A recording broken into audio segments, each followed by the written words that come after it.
Hello learners, welcome to exam preparation. आज के video का सब्जेक्ट है artificial intelligence and machine learning lab. इस वीडियो सीरीज़ में मैं आपको पहले एक वीडियो प्रोवाइड कर चुकी हूँ जिसमें कि हमने 1 to 16 क्वेश्चन वाइवा के इम्पॉर्टेंट डिस्कस किए थे। आज हम नेक्स्ट कुछ क्वेश्चंस डिस्कस करने वाले हैं और ये क्वेश्चंस को डिस्कस करने से पहले मैं आपसे एक रिक्वेस्ट करूँगी कि प्लीज़ चैनल को सब्सक्राइब कीजिए। अगर आपको मेरी वीडियोस पसंद आती है, अगर आपको लगता है कि ये आपके लिए यूज़फुल है तो ही चैनल को आप सब्सक्राइब कीजिएगा। और अगर आप चैनल सब्सक्राइब करते हैं तो प्लीज़ आगे भी इस चैनल को शेयर कीजिए ताकि मुझे मोटिवेशन मिलती रहे और मैं आपके लिए इसी तरीके से यूज़फुल कंटेंट लाती रहूँ। तो स्टार्ट करते हैं क्वेश्चन नंबर फर्स्ट इस वीडियो का और क्वेश्चन नंबर 17 इस सीरीज़ का, क्योंकि ये पार्ट 2 है। सो पहला क्वेश्चन आपका है, what is weak and strong AI. Weak और स्ट्रॉन्ग आर्टिफिशियल इंटेलिजेंस क्या होता है। अलग अलग आपसे डेफिनेशन पूछी जा सकती है या इन दोनों के बीच में आपसे डिफरेंस पूछा जा सकता है। तो मैंने डिफरेंस के बिहाफ पे इसका आंसर बताया है आपको। आप सेपरेट करके भी क्वेश्चन के अकॉर्डिंग आंसर दे सकते हैं। तो वीक एंटिटी आपकी नैरो एप्लीकेशन होती है और इसका स्कोप लिमिटेड होता है। वहीं पे स्ट्रॉन्ग एआई जो होता है वो वाइडली अप्लाइड होता है और इसका स्कोप बहुत ज़्यादा होता है, वास्ट स्कोप रखता है ये। तो सबसे पहला डिफरेंस तो यही हो जाता है कि वीक एआई आपका लिमिटेड स्कोप रखता है और वहीं पे स्ट्रॉन्ग एआई आपका वास्ट स्कोप रखता है, वाइडली यूज़ होता है। सेकंड जो आपका डिफरेंस होगा, गुड एट स्पेसिफिक टास्क। जो वीक एआई है वो किसी स्पेसिफिक टास्क के लिए ही आपका यूजेबल होता है, सूटेबल होता है। वहीं पे स्ट्रॉन्ग एआई की बात करें तो ये इनक्रेडिबल ह्यूमन लेवल इंटेलिजेंसी रखता है। मतलब इसकी जो इंटेलिजेंसी होती है स्ट्रॉन्ग एआई की, वो ह्यूमन लेवल की इंटेलिजेंसी की इक्वल होती है। ठीक है, तो ये इसका सेकंड डिफरेंस हो जाता है एआई और स्ट्रॉन्ग एआई का, वीक एआई और स्ट्रॉन्ग एआई का। नेक्स्ट थर्ड जो पॉइंट है वो है, uses supervised and unsupervised learning to process data. यहाँ पे वीक एआई में आप सुपरवाइज्ड और अनसुपरवाइज्ड प्रोसेस जो डेटा होता है उसके लिए यूज़ कर सकते हैं, जिसका एग्जाम्पल आपका है सीरी और एलेक्सा, ये इसके एग्जाम्पल है। वहीं पे स्ट्रॉन्ग एआई की बात करते हैं तो ये आपका क्लस्टरिंग और association to process data use करता है। इसका जो एग्जाम्पल है वो है advance robotics. So I hope आपको वीक एआई और स्ट्रॉन्ग एआई का डिफरेंस और इनका डेफिनेशन क्लियर होगा। नेक्स्ट क्वेश्चन नंबर 18 की बात कर लेते हैं। 18th क्वेश्चन में आपसे पूछा जा सकता है वाइवा में कि जो एआई है उसका रियल लाइफ कोई एग्जाम्पल आप बताएं। What are the example of AI in real life. So मैंने कुछ एग्जाम्पल्स लिए हैं, अगर आपको कोई और एग्जाम्पल्स पता है या आपने कहीं और से पढ़ा है तो वो भी आप बता सकते हैं। तो मैंने जो लिए हैं वो है रोबो रीडर फॉर ग्रेडिंग के लिए यूज़ किया जा सकता है। नेविगेशन एंड ट्रेवल्स के लिए यूज़ हो सकता है। ऑनलाइन रिकमेंडेशन सिस्टम, जो आपका ऑनलाइन रिकमेंडेशन होता है वो भी इसी के थ्रू होता है, उसका एग्जाम्पल है। ऑटोनोमस व्हीकल्स के लिए यूज़ होता है आपका, जो स्मार्ट व्हीकल्स होते हैं। फ्रॉड डिटेक्शन के लिए यूज़ होता है, किसी फ्रॉड को डिटेक्ट करने के लिए भी एआई का यूज़ होता है। तो ये कुछ रियल लाइफ एग्जांपल्स थे आपके एआई के। नेक्स्ट क्वेश्चन आपका है 19th, what is ANN.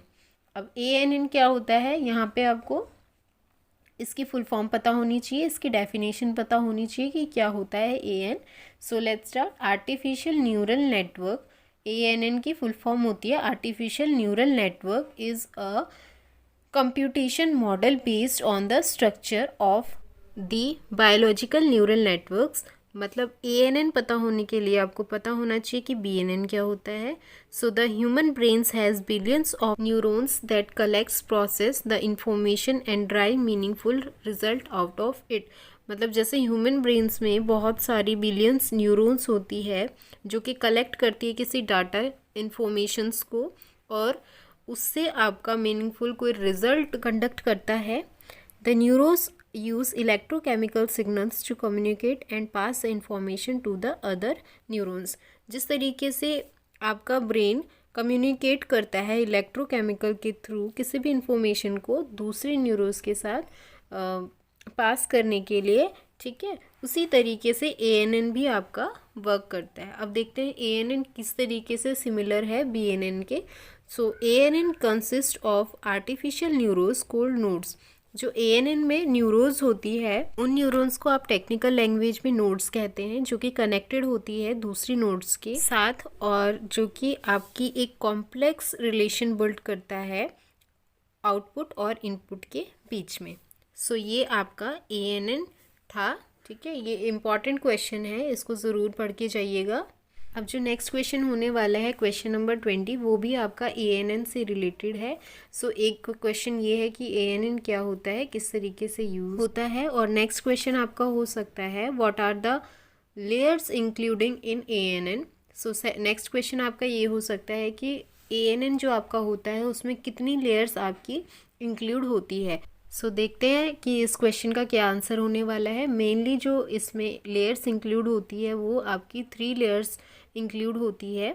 So first layer आपकी आ जाती है input layer, and second layer जो आपकी आ जाती है वो हिडन लेयर आती है, एंड फाइनल और थर्ड जो लेयर होती है वो आपकी होती है आउटपुट लेयर। ये आपकी आपस में इंटरकनेक्टेड होती है। सबसे पहले देखते हैं इनपुट लेयर क्या होता है। The input layer has neurons that takes the input from external sources like files, dataset, images, videos and sensors।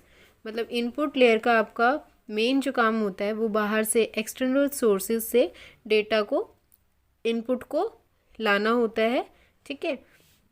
वो आपका फाइल की फॉर्म में हो सकता है, डेटा सेट की फॉर्म में हो सकता है, इमेज, वीडियोज़ और सेंसर्स की फॉर्म में हो सकता है। This part of neural network doesn't perform any computation. तो इसका जो मेन काम होता है वो कंप्यूटेशन नहीं होता है परफॉर्म करना।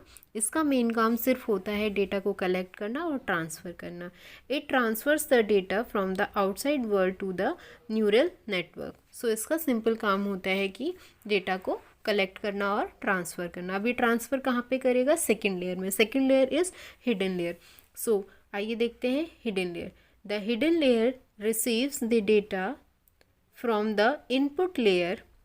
अब देखिए हिडन लेयर रिसीव करता है डेटा को इनपुट लेयर से and uses to drive results, और उसको यूज़ करता है किसी भी रिजल्ट को ड्राइव करने के लिए, and train several machine learning model, और दूसरे जो मॉडल्स होते हैं उनको ट्रेन करने के लिए यूज़ होता है।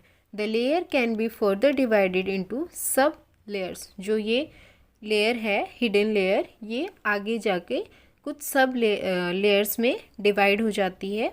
That extract features make decision. इसके कुछ अलग अलग फीचर्स हो सकते हैं, जैसे कि डिसीजन मेकिंग का, कनेक्ट विद अदर सोर्सेज, दूसरे सोर्सेज से कनेक्ट करने का, एंड प्रिडिक्ट फ्यूचर एक्शन, और फ्यूचर एक्शंस को प्रिडिक्ट करने के लिए किस बिहाफ पे, जो कि पहले आपके इवेंट्स हो चुके हैं। Action based on the events that happened, जो पास्ट में आपके कुछ टास्क परफॉर्म किए उसके बिहाफ पे ये प्रिडिक्शन करता है फ्यूचर एक्शंस के लिए।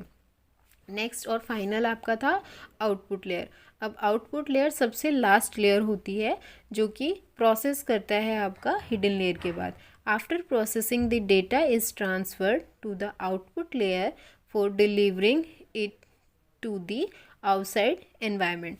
मतलब ये फाइनल होता है, जो भी इंटरनल काम करने के बाद फाइनल आउटपुट आपका आउटपुट लेयर से ही जाता है बाहर के अदर सोर्सेज में। सो आई होप आपको ये तीनों लेयर्स ANN की क्लियर होगी। ANN क्या होता है वो कॉन्सेप्ट भी आपको क्लियर हो गया होगा। अब नेक्स्ट क्वेश्चन देखते हैं। क्वेश्चन है difference between AI, ML and DL। ये क्वेश्चन नंबर 21 है। इसमें डिफरेंस बताना है कि AI, ML और DL में क्या डिफरेंस होता है। सो मैंने यहीं पे उनका डिफरेंस दे दिया है, तो तीनों का डिफरेंस एक साथ करते हैं। AI, ML, DL। सबसे पहले आपको पता होना चाहिए कि इनकी फुल फॉर्म क्या होती है। सो AI stands for artificial intelligence. Artificial intelligence होता है AI।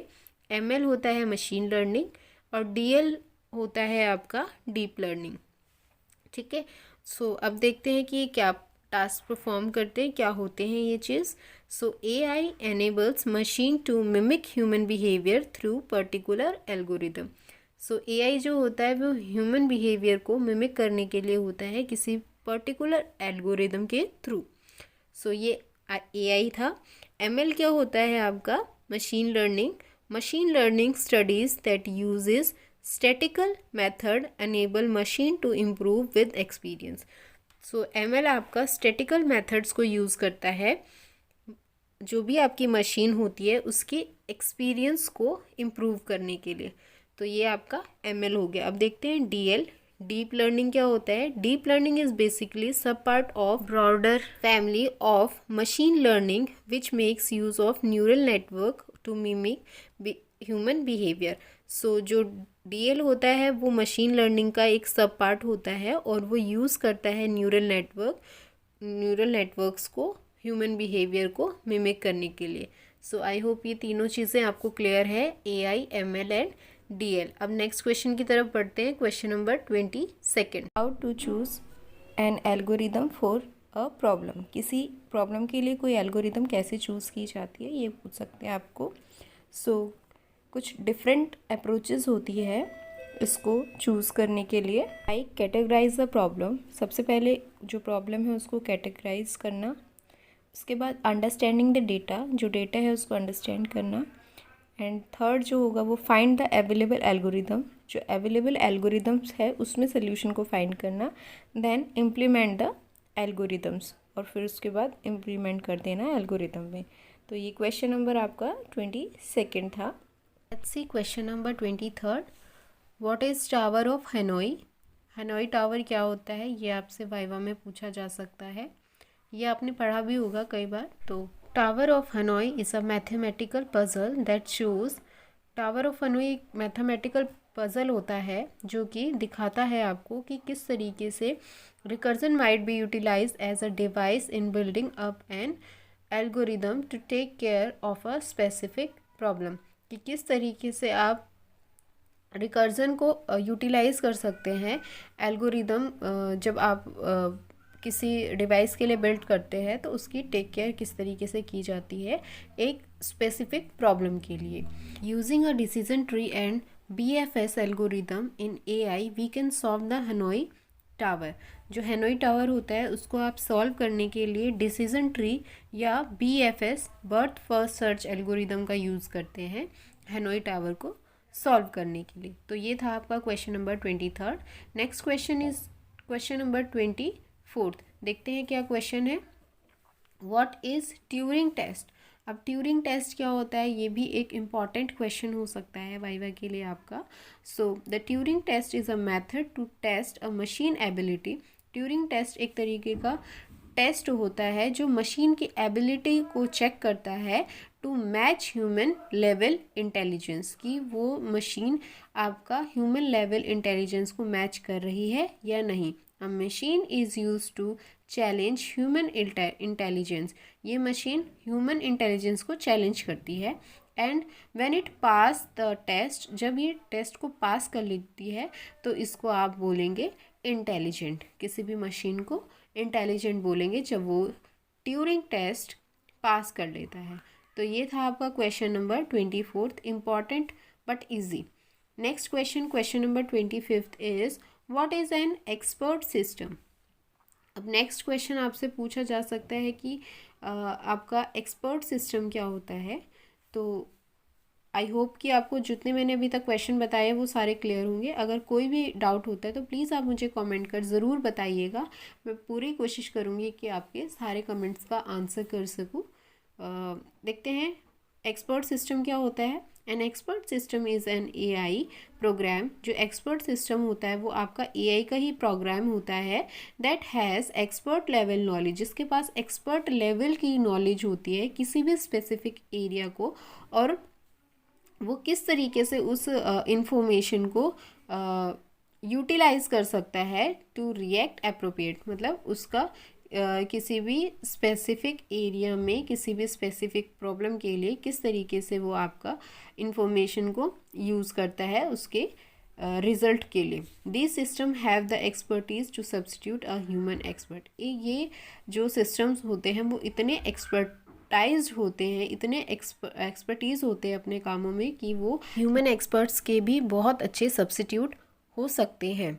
सो ये था आपका expert system. Next question number 26 is जो आपका क्वेश्चन नंबर 25 था उसी से रिलेटेड है। यहाँ पे सिर्फ एक्सपर्ट सिस्टम की कैरेक्टरिस्टिक्स पूछी हुई है। सो कैरेक्टरिस्टिक्स में इसकी हो सकती है high performance, adequate response time, reliability और अंडरस्टैंडेबिलिटी। तो रिलायबल होता है, अंडरस्टैंड कर सकता है चीज़ों को, एडिक्वेट टाइम रिस्पॉन्स के लिए बहुत एडिक्वेट होता है, रिलायबल होता है और जो इसकी परफॉर्मेंस होती है वो भी काफ़ी हाई होती है। तो ये एक्सपर्ट सिस्टम की कुछ कैरेक्टरिस्टिक्स थी। क्वेश्चन यहाँ पे आपके कंप्लीट होते हैं इस वीडियो के लिए। आई होप आपको कोई भी डाउट ना हो। अगर कोई भी डाउट होता है तो प्लीज़ कमेंट बॉक्स में ज़रूर मुझे बताइएगा। अगर आपको मेरी वीडियोस वैल्यूबल लगती है तो प्लीज़ चैनल को सब्सक्राइब कीजिए और ज़्यादा से ज़्यादा शेयर कीजिए। आप शेयर करेंगे तो मुझे मोटिवेशन मिलेगा और मैं आपके लिए ऐसे ही यूज़फुल कंटेंट लाती रहूँगी। Thank you so much for watching this video.